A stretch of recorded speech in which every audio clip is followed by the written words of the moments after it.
কেউ কেউ বলার চেষ্টা করছেন ঠিক এই সময়ে মাননীয় প্রধান উপদেষ্টা যে রাজনৈতিক দলগুলোর সাথে দেখা করছেন, কথা বলছেন, সংলাপ করছেন, এটি অনর্থক। কারণ মাননীয় প্রধান উপদেষ্টা তার বক্তব্যে বলেছেন যে এই সরকারকে যদি ব্যর্থ করার চেষ্টা করা হয় তাহলে জনগণকে সাথে নিয়ে প্রতিহত করা হবে, জবাব দেওয়া হবে। তবে এইটাকে কিছু কিছু রাজনৈতিক দল একটা থ্রেট হিসেবে মনে করছেন। আমি মনে করি যে না, এইটাকে থ্রেট হিসেবে মনে না করে এই সরকারকেও যে জনগণ সমর্থন দেয় এবং জনগণ যে এই সরকারের সাথে আছে, জনগণ এই সরকারের যে এজেন্ডাগুলো আছে, বিচার সংস্কার এবং নির্বাচন, এই এজেন্ডাগুলোকে সমর্থন করে, এইটি আমাদের মাননীয় প্রধান উপদেষ্টা অ্যাসেসমেন্ট করতে পারছেন আসলে। আমিও মনে করি এই সরকারের প্রতি একটি অকুণ্ঠ অরাজনৈতিক জনগোষ্ঠীর সমর্থন আছে এবং রাজনৈতিক দলগুলোরও একটি বড় অংশের সমর্থন কিন্তু মাননীয় প্রধান উপদেষ্টার উপর আছেন, যার একটি রিফ্লেকশন আমরা দেখেছি যখন তিনি পদত্যাগের সিদ্ধান্ত নিয়েছেন বা নিতে পারেন এরকম একটি বাক্য বাহিরে চলে আসছে যমুনার। তখন এক জনগণের যে প্রতিক্রিয়া, কিছু কিছু রাজনৈতিক দলের বা রাজনৈতিক নেতাকর্মীদের যে প্রতিক্রিয়া ছিল, এইটি আমরা যদি একটু বিশ্লেষণ করি আমরা কিন্তু বুঝতে পারি, আমরা নিজেরা যদি একটু ঘাটাঘাটি করি, আমরা যদি একটু বোঝার চেষ্টা করি, আমরা বুঝতে পারি যে জনগণের মাঝে ব্যাপক একটি তীব্র আকাঙ্ক্ষা আছে এই ইউনূস সাহেব সরকারের থেকে বিচার কার্যক্রম এবং সংস্কার কার্যক্রম কমপ্লিট করে একটি নির্বাচন দিক। এখন যে রাজনৈতিক দলগুলোর সাথে ইতিমধ্যে সাক্ষাৎ তিনি করেছেন, তারা কিন্তু বলার চেষ্টা করেছেন, আমি যদি বিএনপির কথা বলি, তারা বলেছেন ডিসেম্বরের ভিতরেই নির্বাচন দিতে হবে, সংস্কার তারা ক্ষমতায় এসে করবে, বিচার তারা ক্ষমতায় এসে করবে।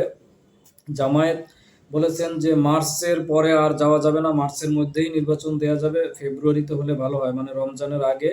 পাশাপাশি তারা ন্যূনতম সংস্কারের কথা বলছেন এবং বিচারের কথা বলছেন। এনসিপির কথা যদি বলি, তারা অত্যন্ত গুরুত্বপূর্ণ কয়েকটি পয়েন্ট আমার কাছে খুব পছন্দ হয়েছে। তাদের কয়েকটি দাবি, তার ভিতরে ১ নম্বর দাবি হচ্ছে শহীদ পরিবারগুলোকে যে সঞ্চয়পত্র প্রদানের কথা ছিল সেইটি এখন পর্যন্ত সবাই পায়নি, এই দাবিটি তারা করেছেন। আহত যে জুলাই যোদ্ধারা আছে তাদের চিকিৎসা নিশ্চিতের দাবি তারা করেছেন। পাশাপাশি প্রোক্লেমেশনের যে দাবিটি আছে এই মাসের ভিতরে যেটি দেওয়ার কথা, সেই দাবিটি তারা করেছেন। সংস্কারের কথা বলেছেন এবং সরকার ইউনূস স্যারের যে জুন পর্যন্ত যে ঘোষণা, সেই জুনের পরে যাতে কোনোভাবেই নির্বাচন না যায়, জুনের মধ্যেই তারা আসলে নির্বাচনটি যাতে হয় সেই রকম দাবি তারা করেছেন। আমার কাছে এই ৩ দলের দাবিগুলোকে আমি যদি একটু এক জায়গায় করে আমি আমার মতো করে বলি, তাহলে আমার কাছে এনসিপির দাবিটা সবচাইতে গুরুত্বপূর্ণ এবং আমার কাছে খুব ভ্যালুয়েবল মনে হয়েছে। কারণ আমি তাদের দাবির ভিতরে বিচার, সংস্কার এবং শহীদ পরিবারের, বিশেষ করে শহীদ পরিবার এবং আহতদের যে এজেন্ডা তারা নিয়ে আসছেন, এটা আমার কাছে খুব ভালো লাগছে। আমার কাছে মনে হয়েছে যে জামায়াতও হয়তোবা একটু ছাড় দিয়ে নির্বাচনের দিকে আগাতে চায়। এখন নির্বাচনটি যদি ডিসেম্বর বা মার্চের মধ্যে হয়, তাহলে এখন থেকে আর কয় মাস সময় আছে? আমার কাছে যেটি মনে হয়, যদি ৬ মাস, ৭ মাস বা ৮ মাস সময় থাকে, এর মধ্যে কি একটি ভালো নির্বাচন আয়োজন করা যাবে কিনা? কারণ আমরা যদি গত ৯ মাসের সরকারের কার্যক্রম একটু দেখার চেষ্টা করি, তাহলে আমরা দেখব যে নির্বাচনটাকে কিন্তু ১ নাম্বার প্রায়োরিটিতে ছিল না। সরকার অন্যান্য কাজ নিয়ে ব্যস্ত ছিল। আমরা জানি এখানে ব্যাপক পরিমাণে দাবির আন্দোলন হয়েছে, দুনিয়াদারির যত দাবি আছে এগুলোকে কন্ট্রোল করতে হয়েছে, আওয়ামী লীগকে কন্ট্রোল করতে হয়েছে। তারা বিভিন্নভাবে এখানে এই সরকারকে ব্যর্থ করার চেষ্টা করেছেন। রাজনৈতিক দলগুলোর মাঝেও বিভিন্ন সময় অনৈক্য দেখা দিচ্ছে, সেগুলো নিয়ে কাজ করতে হয়েছে। সুতরাং এখন থেকে যদি তারা নির্বাচনকে ১ নাম্বার প্রায়োরিটিতে নিয়ে আসে, তাহলে এখন আইনশৃঙ্খলার, বিশেষ করে আইনশৃঙ্খলার যে অবস্থা, সেনাবাহিনী একা মাঠে থেকে কতটুকু কাজ করতে পারবেন? কারণ হচ্ছে পুলিশ তো এখন পর্যন্ত আমার কাছে ব্যক্তিগতভাবে মনে হয় না তারা আসলে কাজ করার জন্য বা নির্বাচনে আইনশৃঙ্খলা পরিস্থিতি নিয়ন্ত্রণ করতে তারা প্রস্তুত। তাদের আমার কাছে মনে হয় আরো অনেক সময় লাগবে। এই অবস্থায় যে স্বরাষ্ট্রমন্ত্রী আছেন তারও কিন্তু পদত্যাগের দাবি ছিল। এখনো তার ব্যাপারে মিশ্র প্রতিক্রিয়া জনগণ বা রাজনৈতিক দলের নেতাকর্মীদের মাঝে আছে।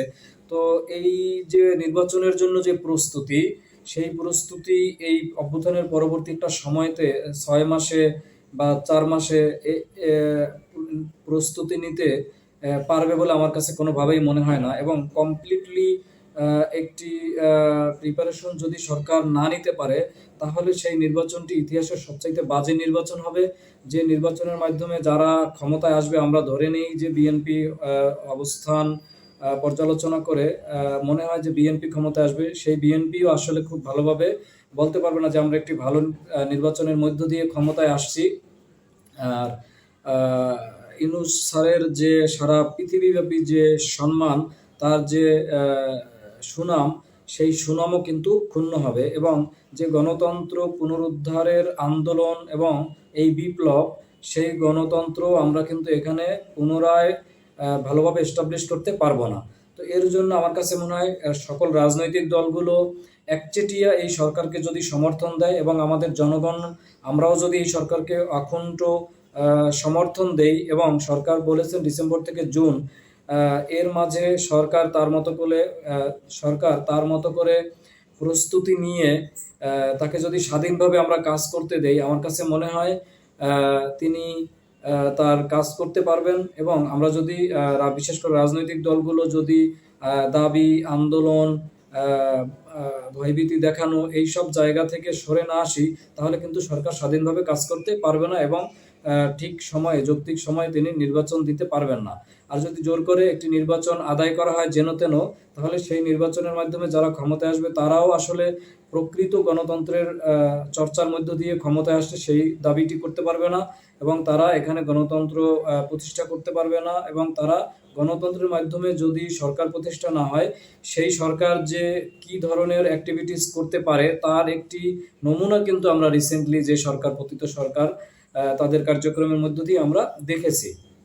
তো এই অবস্থায় আমি আশা করব, প্রিয় দর্শক, আপনারাও যারা দেখছেন, আপনারা আপনাদের মতামত আমাদের কমেন্টে লিখবেন, যে এই সরকারকে যাতে যৌক্তিকভাবে, এই সরকারকে যাতে স্বাধীনভাবে সকল রাজনৈতিক দলগুলো কাজ করতে দেয়, এবং যারা নাগরিক সমাজে আছি আমরাও যাতে অযথা দাবি দেওয়ার আন্দোলন না নিয়ে এই সরকারকে দ্রুত আইন শৃঙ্খলা পরিস্থিতি নিয়ে নির্বাচনী এজেন্ডাকে ১ নম্বর প্রায়োরিটিতে নিয়ে তারা কাজ করতে পারে, সেই সুযোগ আমরা করে দেব, সেই সমর্থন আমরা এই সরকারকে দিব।